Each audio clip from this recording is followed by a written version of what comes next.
ciudadana, nos indica este grupo de opinión parlamentaria hecho en Venezuela que no es precisamente el comando Simón Bolívar el que lo representa. Es por ello que hoy responsablemente, escuchando la voz de nuestras conciencias y en procura de un mejor país que cuente para las futuras generaciones, cuando anunciamos al país nuestra decisión irrevocable de retirar el apoyo a la candidatura de Enrique Capriles Radosky para las elecciones presidenciales del próximo 14 de abril del año 2013. A menos de 3 semanas de un proceso electoral, nosotros 2 parlamentarios de la Asamblea Nacional, se lo vamos a presentar de izquierda a derecha, de Andrés Avelino y el diputado Carlos Vargas. Diputado Andrés Avelino del estado Lara, como no, Carlos Vargas del estado Anzoátegui. ¿Cómo están ustedes? Muy bien, gracias por la invitación. Muchísimas gracias por la invitación.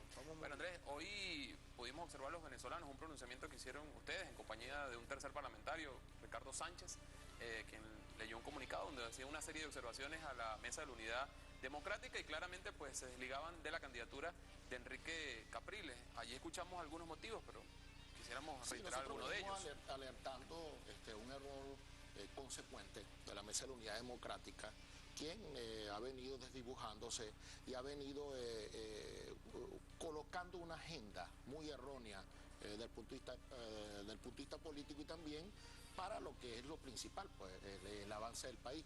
Lamentablemente esto adquirieron los vicios de la clase política en los años 70.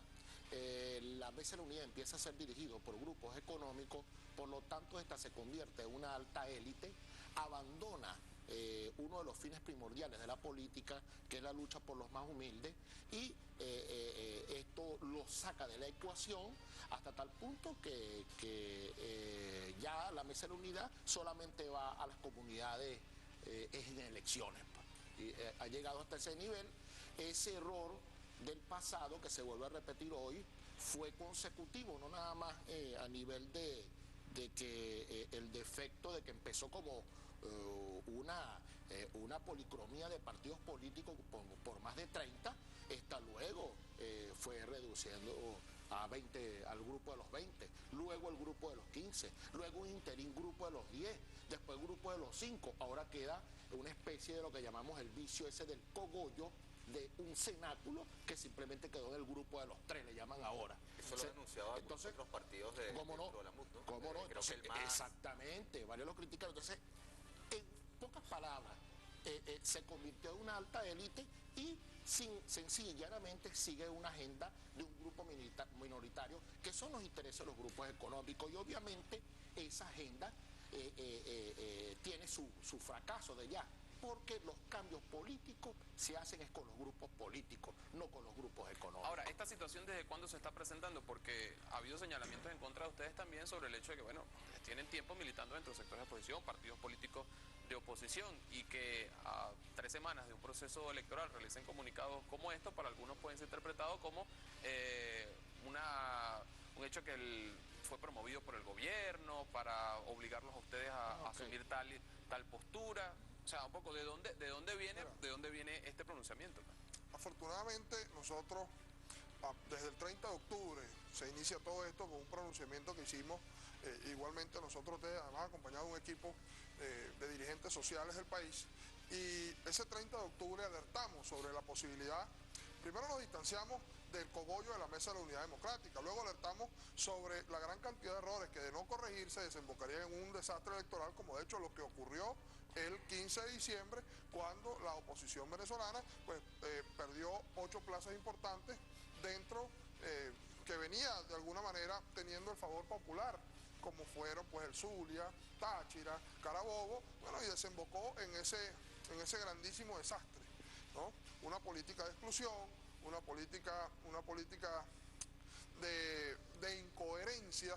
La incoherencia fue quien marcó de alguna manera todo lo que fue la agenda de la oposición venezolana, y nosotros, bueno, al hacernos críticos de estas situaciones, al hacernos críticos de estas irregularidades, al advertir con muchísima seriedad sobre la posibilidad de lo que estaba ocurriendo y de lo que ocurriría como consecuencia de una política de exclusión, como consecuencia de una política incoherente, como consecuencia de una agenda desdibujada y desconectada de la realidad social del país, pues bueno, fuimos satanizados, fuimos vilipendiados, fuimos de alguna manera marcados, como regularmente ocurre con todo aquel que disiente dentro de la fila de la oposición. Entonces, ¿por qué? Porque sencillamente es más fácil descalificar al mensajero para no discutir el mensaje. Sencillamente es más fácil pasar por debajo de la mesa, hacer como los gatos, entonces agarrar la caca y meterla debajo de las alfombras, y bueno, para no hacerse responsable de los grandes errores. Entonces, lo que no estamos valorando precisamente es que somos venezolanos, es que estamos dirigiendo al país, es que estamos enviando señales equivocadas, y a eso fue lo que nosotros decidimos enfrentarnos y decidimos combatir cuando montamos tienda aparte. De tal manera que desde el 30 de octubre nosotros venimos advirtiendo lo que ha de ocurrir. Hoy no solo son a 3 semanas, nosotros hemos decidido retirarle el apoyo a la candidatura de Enrique Capriles Radosky como consecuencia de lo que hemos advertido es un plan para desconocer los resultados electorales del 14 de abril. O sea, no es menudo la diferencia. ¿Cuáles son las pruebas para argumentar esto? Es decir, porque estamos hablando de una situación bastante seria, que una de las partes, digamos, en conflicto electoral político, para el 14 de abril puede en un momento dado decir, desconocemos los resultados, lo que podría derivar, Dios quiera no sea así, en algún hecho de violencia. Entonces, para asegurar esto, ¿cuáles son los argumentos? Mira, nosotros, además de haber discutido con una gran cantidad de actores políticos con quienes mantenemos contacto, amigos, que aún hacen vida dentro de la Mesa de la Unidad Democrática y que responsablemente nos han manifestado su desacuerdo con estos temas que cada vez es más frecuente dentro de esas reuniones privadas donde se toca la posibilidad de desconocer los resultados, la posibilidad de manipular el entorno. Nosotros hemos visto entonces cómo ha venido configurándose un ambiente para el desconocimiento de los resultados del 14 de abril. ¿Y a qué nosotros estamos hablando? Estamos hablando del abandono de los espacios de participación democrática. Estamos hablando del desconocimiento de las instituciones como agenda para el desconocimiento. Estamos hablando de la promoción de huelgas estudiantiles manipuladas. Y con esto lo hablamos con absoluta propiedad. Nosotros venimos del movimiento estudiantil. Mucha gente conoce nuestra hoja de servicio, mucha gente sabe quiénes fuimos y quiénes somos. ¿Manipular por qué? Mira, existen intereses que hasta ahora han estado manipulando y utilizando a los estudiantes como carne de cañón. De cara a ejercer presión sobre instituciones como por ejemplo el Consejo Nacional Electoral. No es casualidad que una agenda de agitación que se inició el 12 de marzo y que 3 estados de Venezuela se propusieron ejercer protesta frente al Consejo Nacional Electoral, pues bueno, desemboca en una marcha y desemboca pues precisamente en la convocatoria de todos los estudiantes a una presión que de paso no fue coordinada porque los muchachos en aquel momento estaban exigiendo algunas condiciones que no eran las mismas de la Mesa de la Unidad. Y cuando te hablo de esto, te hablo porque nosotros sabemos quiénes son esos actores, sabemos precisamente a qué están jugando. Y por eso queremos advertirlos responsablemente, de no involucrar al movimiento estudiantil en este tipo de acciones para generar violencia. Sería un llamado a estos muchachos y muchachas que de repente pueden tener algún tipo de ideal, en mi criterio tienen un nivel de confusión, aunque no se presten. No, mira, yo te voy a decir con absoluta claridad, nosotros reivindicamos el derecho a la protesta.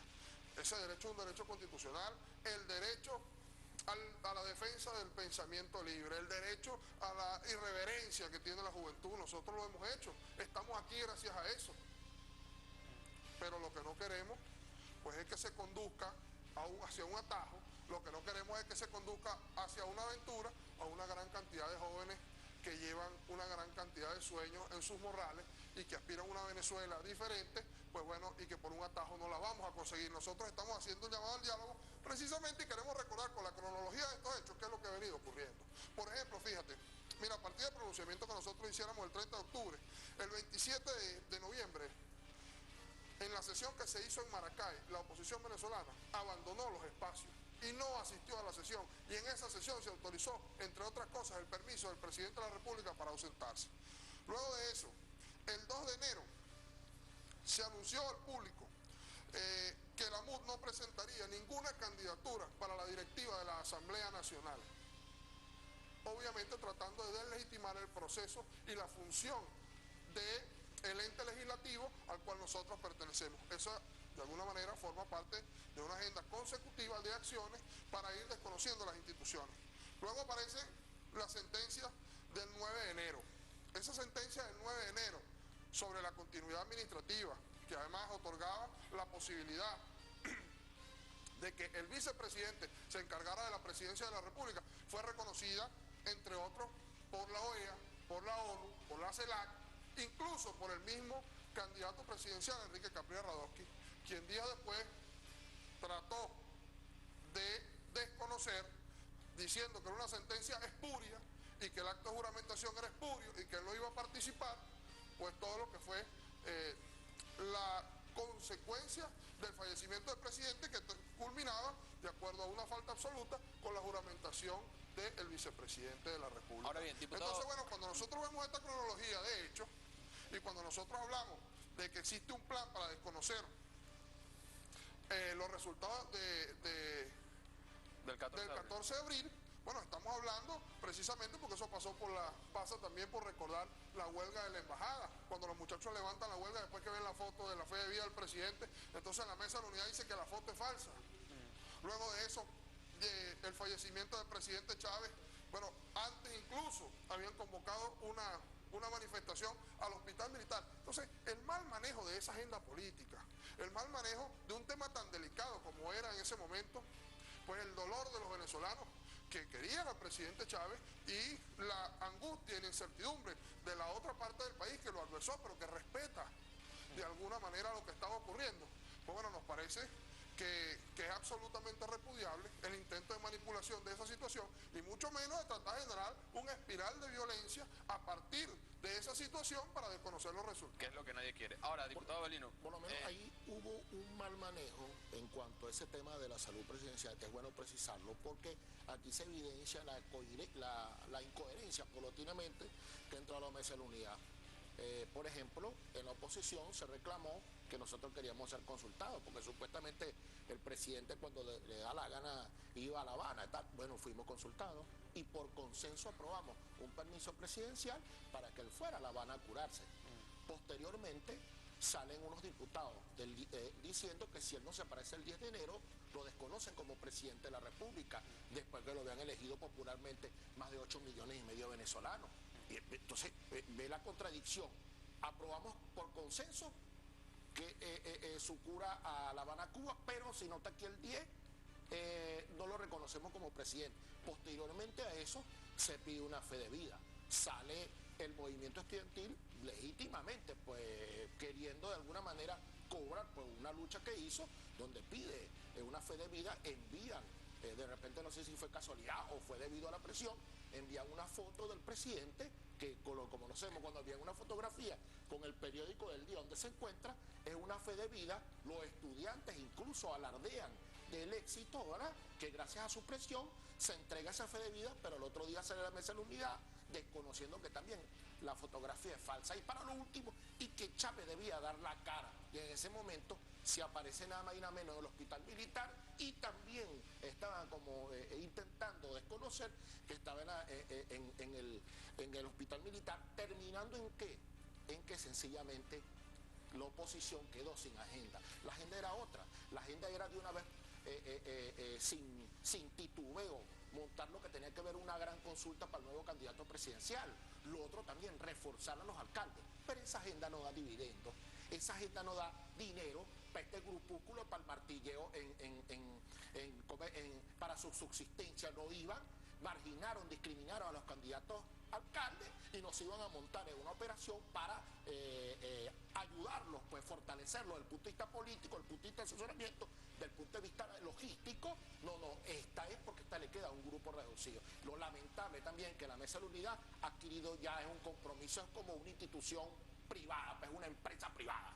Ustedes han dicho que están en una nueva trinchera y que forman parte de un sector independiente. Ahora, es un sector independiente de oposición al gobierno revolucionario. Sí, hemos decidido adversar al gobierno de una posición responsable, de una posición absolutamente democrática, con el apego a las instituciones, el respeto a los poderes constituidos y en definitiva pues iniciar una agenda de construcción conjunta como debe hacerse en cualquier país donde la democracia debe ser la regla de oro. Siendo diputados opositores ustedes, en opinión de ustedes, la MUD es un fracaso como estructura política. Sí, cómo no, el 5 de marzo hubo un ciclo histórico que se cerró y inevitablemente se aperturaron dos nuevos ciclos. Sabemos que la salida, como emerge el presidente Chávez, sale una necesidad pues, de un cambio político por errores que cometió la clase política el pasado. Luego de allí se cierra una etapa el 5 de marzo con su fallecimiento. ¿Qué debió abrirse al otro día? Inmediatamente se abrió un chavismo sin Chávez, ¿verdad? Y en efecto no tuvo ningún trauma político ni estructural. Nació y ese mismo momento debió nacer una oposición renovada y nos encontramos que el 6 de marzo amaneció siendo la misma, la que tiene más de estructura, que tienen más de 20 años, que no han hecho elecciones internas para elegir sus autoridades, que tienen más de 14 años los mismos dirigiendo las derrotas que hemos tenido hasta ahora y por supuesto algo muy importante y lanzándolo como pastilla, liquidando generacionalmente a una gran cantidad de jóvenes que venimos de la dirigencia estudiantil de los años 90 y del año 2000, liquidándolo y priorizando la elección de lo mismo de siempre. Léase quiénes son los candidatos, por ejemplo, de diputados al Consejo Legislativo que quedaron en el Zulia y el Táchira. Todos son mayores de 60 y 70 años. Y en los últimos días que viene la distribución, luego de esta elección presidencial, que pudiera ser para dar una oportunidad a las nuevas generaciones en las elecciones de concejales, ya tenemos información que va a ocurrir uno de los crímenes que abominables, de lo cual ya definitivamente va a sacar del juego a la mesa de la unidad de la oposición venezolana, porque va a liquidar a las nuevas generaciones en una especie de filicidio político. Bueno, nosotros vamos a hacer una pausa en este programa y vamos a regresar y vamos a continuar hablando con ustedes todo este tema importante de lo que está sucediendo dentro de la oposición. Tenemos que hacer una pausa, pero vamos a despedir a los compañeros diputados. Tenemos al compañero Luis Bilbao por allí que nos va a acompañar. Bueno, agradecemos a una pregunta. ¿A ustedes el gobierno les pagó para que hicieran este tipo de pronunciamiento? Mira, yo eso te lo voy a responder con absoluta claridad. Primero, yo creo que los venezolanos tenemos que abandonar ese camino de la descalificación y el desprestigio permanente. Yo veía con mucho dolor cómo el gremio artístico sufrió de alguna manera, entre ellos mismos se atacaron por haber tomado una decisión política. En Venezuela nace a partir de este momento una nueva etapa constitucional. Existe la posibilidad luego de 200 años de que los venezolanos volvamos a reencontrarnos en un gran proyecto nacionalista y volvamos a reencontrarnos en un gran proyecto de unidad nacional, respetando cada quien la tendencia y respetando cada quien la posición política, asumiendo como todo, como bandera el respeto. Y lamentablemente, pues bueno, existe una gran maquinaria de vilipendio y de ataque contra todos aquellos que disienten, porque al final de cuentas es más fácil hablar mal de la persona y no escuchar el mensaje, porque bueno, no vamos a entrar a discutir ni a descalificar. Como les dije, y el otro detalle, yo creo corto, pero quisiera que me dijeran qué pasaría en Venezuela si en un hipotético caso llegara a ganar Enrique Capriles Radonsky. Unas acusaciones infundadas en el sentido de que, mira, vale, son otros los que hemos visto que le han entregado cheques y lo han denunciado por entrega de dinero que no van para el beneficio del pueblo, sino para los bolsillos de particulares. Entonces, definitivamente no somos precisamente nosotros los que hemos estado involucrados en esos hechos. Ni lo que hemos ¿Qué sido ¿Qué pasaría en Venezuela si hipotéticamente llegara a ganar Enrique Capriles Radonsky la presidencia? En ese gobierno iluso opositor hubiésemos corrido el mismo destino que corrieron las fuerzas democráticas cuando quedó Carbón Están en el 2002 en el golpe de Estado. Seríamos execrados y excluidos del gobierno inmediatamente. Bien, bueno, agradecemos a los diputados de la Asamblea Nacional, Andrés Avelino y Carlos Vargas, Andrés Avelino del Estado Lara y Carlos Vargas del Estado Anzoátegui, y han compartido con nosotros su visión acerca de la situación política